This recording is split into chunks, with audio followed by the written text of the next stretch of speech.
ఇప్పుడున్న సమాజంలో కొన్ని నిర్ణయాలు స్ట్రాంగ్గా తీసుకోవాలి.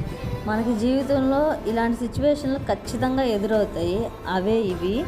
ఎదురు చూడని ఇంటికి వెళ్ళకూడదు. నిర్లక్ష్యం చేసేవారి దగ్గర అసలు నిలబడకూడదు.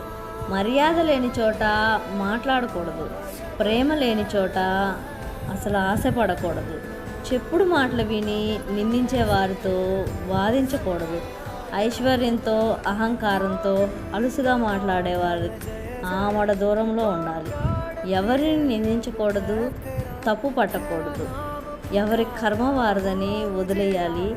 కానీ వీటన్నిటికి మాత్రం ఖచ్చితంగా కాలమే సమాధానం చెప్తుంది.